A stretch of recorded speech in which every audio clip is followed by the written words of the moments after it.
அன்பாண்டவர்களே, சிறுவர்களை கண்ணியப்படுத்த சொன்ன மார்க்கம் எது? இஸ்லாம். இந்த சிறுவர்களை 360 நாளும் கண்ணியப்படுத்துவதுதான் இஸ்லாம். இந்த இஸ்லாமிய வழிகாட்டலுக்கு மாற்றமாக உலகம் அறிமுகப்படுத்தியது எது? சிறுவர் தினம்.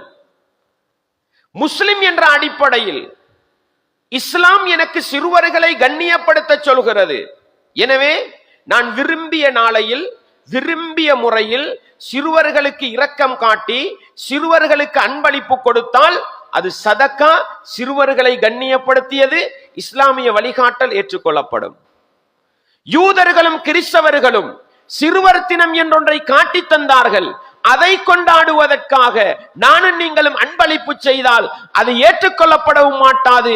யூதர்கள் காட்டி தந்த தினத்தை கொண்டாடியதற்காக மறுமையிலே நஷ்டவாளிகள் கூட்டத்தில் எங்களை கொண்டு போய் சேர்க்கும்.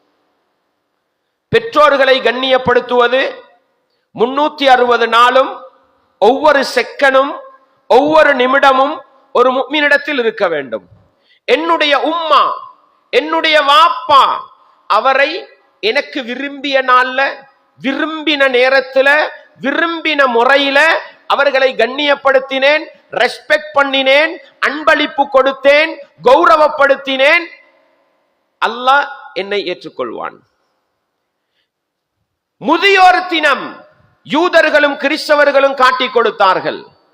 அந்த தினத்திலே அவர்கள் கொண்டாடுகிற நாளையிலே முதியோர்களை கண்ணியப்படுத்துகிறோம் என்ற போர்வையில் எங்களுடைய பெற்றோரை அந்த நாளையிலே கண்ணியப்படுத்தினால், அந்த நாளிலே அன்பளிப்பு செய்தால் அது ஏற்றுக்கொள்ளப்படவும் மாட்டாது. யூதர்கள் கிறிஸ்தவர்களை பின்பற்றி சென்றதற்காக மறுமையிலே நஷ்டவாளிகள் கூட்டத்திலே சேருவோம்.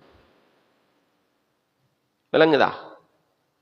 இதை புரிந்து கொள்ளாத சமூகம் ஆசிரியர் தினம், முதியோர் தினம், சிறுவர் தினம் யார் காட்டி கொடுத்தது?